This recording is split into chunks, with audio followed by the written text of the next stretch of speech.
Hello and welcome. This is Diana Navarro from thisisdiana.com. I welcome you to another session and another podcast here where I share with you the program I've created, Design Your Life with Beauty. Today I am using an excerpt from my book, Oddball, The Resilience Guide, to talk to you about why sometimes it takes a disaster or a crisis for people to practice the care of themselves and others. And this is something that gave me no pleasure to discover and research and learn about, and actually from my own personal experience realize. So one of the first things that happens when a person reaches a point where they have a choice of really taking care of themselves, what people popularly call self-care, but have destroyed the meaning of, is the first thing is they start coming up with excuses as to why they can't do it. Why is it that they can't self-care? And one of the reasons is people don't even know what the word self-care means. But we'll get to that. First, let's come up with the reasons. And the reason is, we're going to come up with excuses. First is because self-care is really complex and really simple at the same time. So, and I'm sure that many of us intuitively know what it means, but it's very easy for us to come with excuses before we even know exactly what we're talking about. When we encourage people, we meaning the people that really want people to be healthy and balanced and deal with trauma, pain, injuries, want people to heal. So sometimes when I ask clients, well, why aren't you practicing self-care? One of the most popular ones is that I'm too busy. I'm just too busy. I don't have time. I have school, I have work, I have kids, I have a husband, I have 2 jobs, I have, a problem, I have a neighbor, all these reasons. And really, there is always time to take care of yourself. Always. You have to take control of it. It is your life. Time is your gift.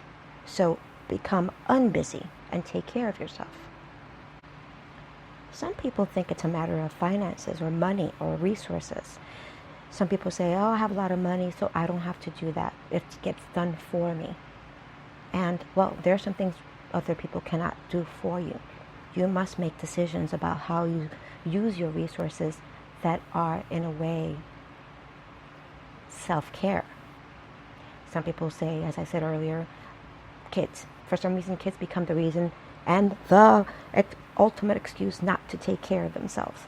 I don't have time to work out. I don't have time to eat right. I don't have time to live my dreams. I don't have time to fantasize. I don't have time to be creative. I don't have... Really? Because you brought a wonderful child or 2 or 3 or more into this world, you can't take care of yourself and expand and ascend? Of course you can. Again, take control over it. There are ways of doing it. Trust me, people have done it.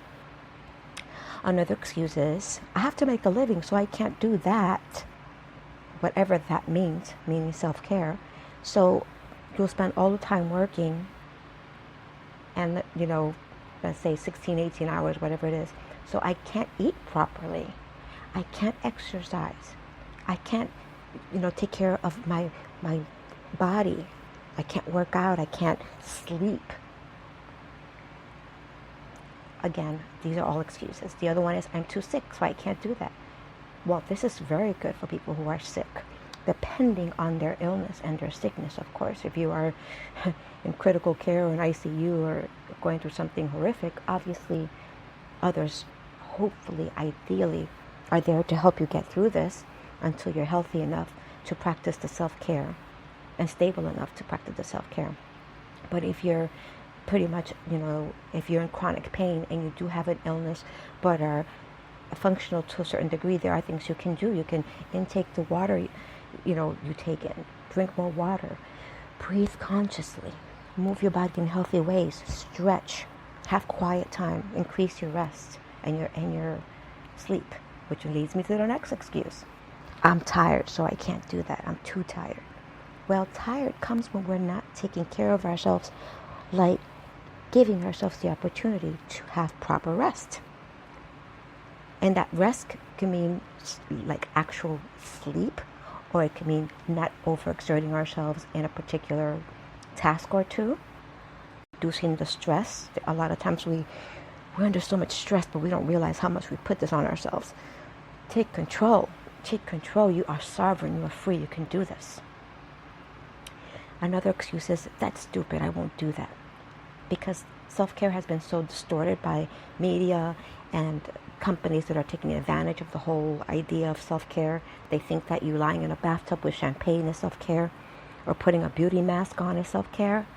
And therefore, people are like, I don't have time for that. That's not what self-care is.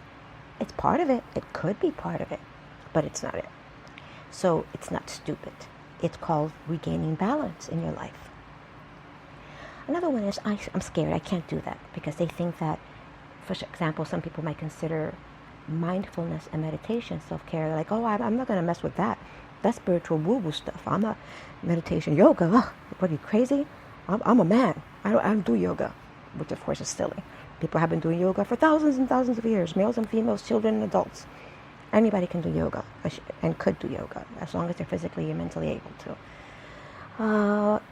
And along the same lines, and excuses is, that's a sin. I can't do that.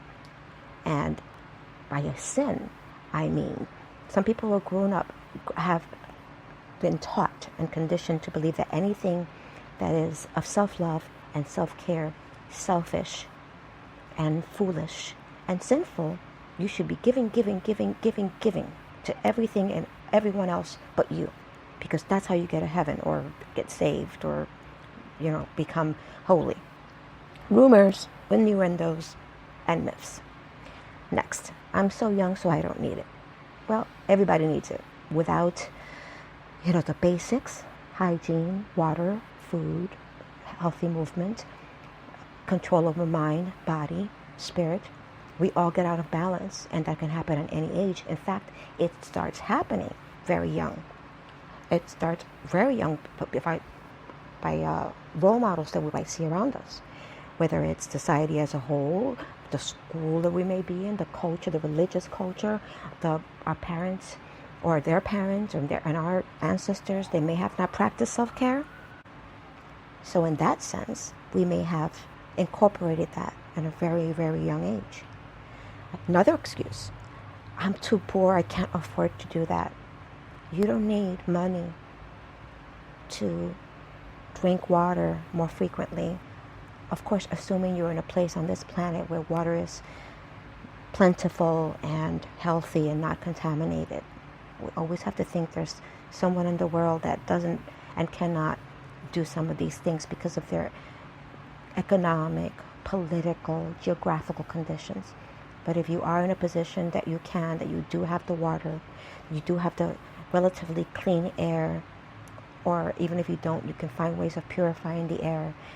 Money, self-care does not have to cost anything. There are things that we do pay for. That's life. We pay for anything and everything. But how we distribute our resources is also a part of self-care. So now another excuse or another reason that people use is, well, I'm with my boyfriend, girlfriend, husband, partner, so I don't need that. This person takes care of all my needs for me. This is a huge mistake if you're not taking care of yourself, because then you're depleted, you're not whole. Two wholes make fullness and completion. Half-empty people just become strife, anger, unfulfilled needs, and separation eventually, or just very unhealthy relationships. Another one is, more generally speaking, as far as an excuse, people won't self-care, is I'm not worth it, so I won't do that. So low self-feelings about oneself, low self-esteem, so you don't feel that, you deserve to do things that bring you pleasure, balance, and health and wellness. It's just, again, that martyr thing. That's not healthy. That's not good. It's just unhealthy, and it brings you off balance. So, speaking of balance, some people are so uncomfortable, or they're so comfortable living out of balance that they just don't want to be healthy. They really get used to their pain. They get used to their discomfort. They get used to their trauma. That anything that will probably and likely increase their health, their balance, their joy, it's frightening and uncomfortable, and they'll run from it. It seems ironic, right? You would think that you would want to get better, but no. There are millions of people who want to stay because they're too frightened of the new or the different. So they will stay in very, very hostile, uncomfortable, and unhealthy situations rather than consider change. But change is going to happen, so you might as well be proactive. And then the final excuse, and believe me, there are more out there, this is just the ones that I wrote about, is I know all this already, so I don't need it and I don't want it. But everybody does need care. We need it. Those are the basics of survival. You may not want it, but you need it. You stay without healthy environments, without the basic necessities and beyond, things that you may not think are essential, but are. They have a trickle-down effect eventually if you don't practice them. Then you will feel the consequences, as many people are. So what is that word, this thing that we're talking about, the self-care? Caring for ourselves in order for us to care for others. I am referring to the systematic and conscious care of yourself so you can build resilience, flexibility, become balanced, gain health, feel joy. That's what I'm talking about. From resilience, balance, and health, the world is your oyster. Self-care has a lot of loose definitions, as I said earlier. So we need to define it, be very specific. It is something we forgot to do. It is about listening to our minds, our bodies, and our spiritual needs, and taking action to fulfill those needs in a healthy way. My philosophy is to use beautiful things in our lives, and there are beautiful things. There are beautiful things to release the stress and create time and space for healing and beauty, and anything beauty and beautiful can do that for us. So as I mentioned, this can be any of the following. General self-awareness. How are you sitting? Where are you? Where are you right now physically? What's around you? That's general mindfulness. Mindfulness of your breathing. What is your breathing pattern? How deeply are you breathing? Water, shelter, your sense of home, resting, addressing family issues, even if they're old issues, because those are the ones that very often haunt and bother us. Dealing with financial issues in any shape or form that may present themselves. Professional, social, and spiritual issues that may be causing us stress, especially chronic stress, and addressing them. This includes consciously establishing new and healthy habits while eliminating the old ones systematically, and there are ways. So self-care has to be customized. It has to be done just for you. What works for you, your body, your mind, your spirit, may not work for your relative or your husband or your wife or your partner or your cousin or your neighbor or your colleague or your coworker. It has to be done for you. It's good to have the information, but then you have to practice, see what works for you. We humans can be particular about how we receive and interpret information. So for the sake of simplicity and to make these ideas applicable, we need to organize and categorize them. We need to assess. I try to do that by taking care of myself in terms of physical, emotional, and spiritual needs. I had no choice. But they're all connected. I mean, it's not like we're separate. Taking care of yourself physically will help you feel better emotionally and spiritually. Taking care of yourself spiritually will remind you how whole you can truly be under any circumstances. If you're somebody who doesn't believe in this, absolutely you will be lacking a part of yourself always, until you have a spiritual awakening, and should you have a spiritual awakening. If you don't believe in the spirit, that's up to you. That's why you have free choice. But if you are contemplating or think about it and do believe in it, this will be a lot easier for you to do. Taking care of myself, or self-care, has been so important for me. because that is what has helped me deal with my chronic pain, my issues, which I have had, because I have what some people call invisible disability. Things you can't really see. People look at me like, oh my God, you look healthy and you look vibrant and you look this. They don't realize the amount of chronic physical and emotional pain that I experience. And I don't want people to see that or know about that unless it's relevant. I mean, it will come up. It'll come up in various ways. So, but I do find it very important to discuss it and make people aware of it. There are so many people suffering from all kinds of pain. And you don't need a disaster. Why do we need a disaster? We're in the middle of, at this moment, as I share this with you, a global pandemic. I never thought in my life that I would say that.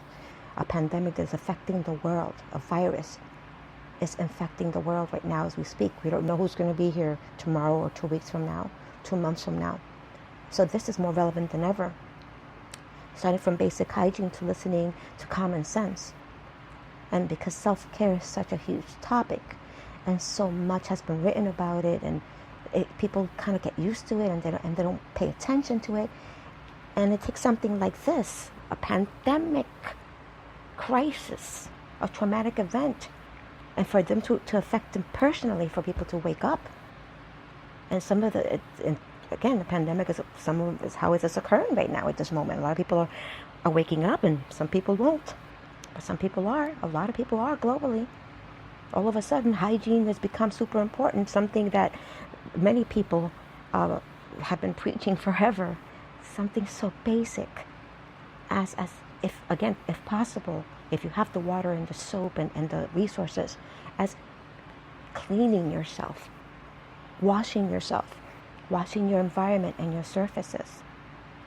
Or if, for example, it doesn't have to be something that the pandemic, it could be something personal, very, very personal, an injury or a traumatic event.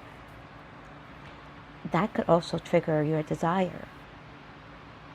If you have a particular religious or cultural upbringing that has caused you harm, you also might want to learn self-care for the first time, because that has been erased from your belief system, or at least numbed. The mega mistake I made, and the reason I practice self-care, is because when I did become injured and I was a victim of domestic violence and other issues occurred in my life, I compensated by trying to rescue other people and not heal myself first. That created more imbalance, and my injuries and my damage and my trauma became double, quadruple. I mean, it just multiplied to the point where I was unable to go out at all. I was on lockdown before lockdown was a popular term. I did not go out, and I was absolutely isolated. And there's still a part of me that, is able to at least use those times of isolation for contemplation. And I don't want this to be a part of your life. Nobody wants to be isolated, not by force. So I want you to take with me 1 second, just 1 second, to take a deep breath, wherever you may be. Think about what I'm saying.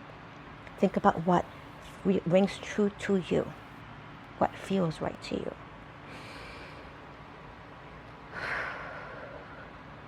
Breathe as much as you need to, and as much as you want to throughout this podcast. Deeply, consciously, as I continue. We're almost done. In this world that we live in, of perceived polarity, we vacillate between pain and pleasure. This is what we feel, this duality, pain and pleasure. Being out of balance and living with constant pain became unbearable for me. And it's unbearable for so many of us. Even if you think you're comfortable being uncomfortable, it does continue to deteriorate your system. It gets worse. It doesn't get better. So we have, fortunately, our beautiful bodies, our minds have these wonderful chemicals called neurotransmitters that we can purposely, you heard me correct, purposely induce, that can ameliorate, they can soften the blow of the pain that we feel. When we have too much of the neurotransmitters and chemicals that are released during pain and trauma that causes adrenaline fatigue or other types of issues. The positive chemicals that we have, like endorphins, serotonin, oxytocin, dopamine, those are things that we can do purposely, consciously, and within our control to release this pleasure. To me, as I said earlier, and I'll say again, is to create spaces, things, experiences that are of beauty. And beauty is something that brings the space, the time, the world around you into balance, comfort, joy, and power. It could be something as simple as a flower, petting a pet, animal companion, just eating a piece of chocolate. These are good for chemicals that we have in our system. But this is a part of our toolkit that we can actually use. Even don't believe the hype. You can use this anytime.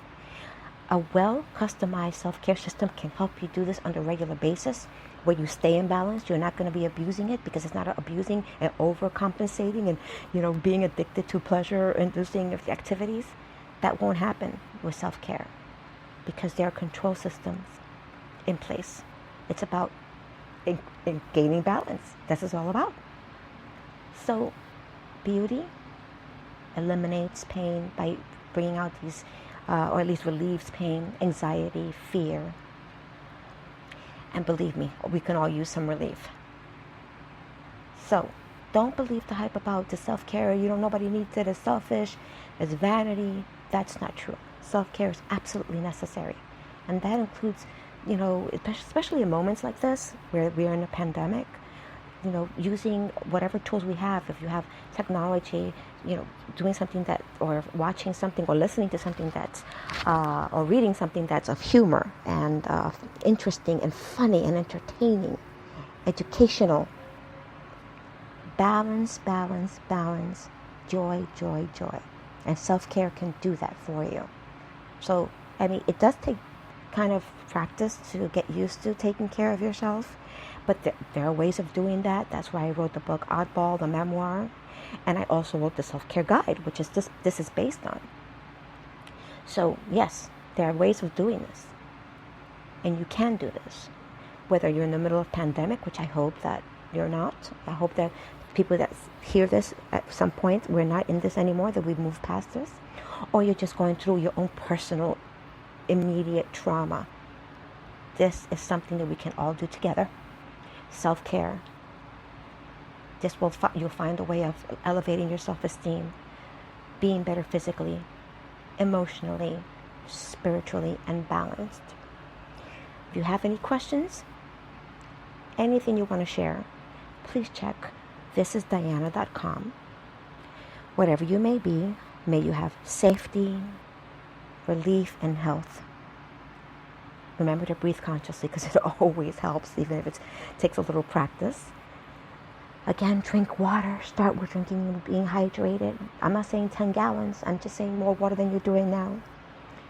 Exercise, even if it's in your own home, even if you have a tiny space, you can stretch. There are things all over the place. All kinds of advice where you need very little equipment or no equipment to work out, to exercise, to get the adrenaline going, the endorphins, the dopamine, the good stuff going.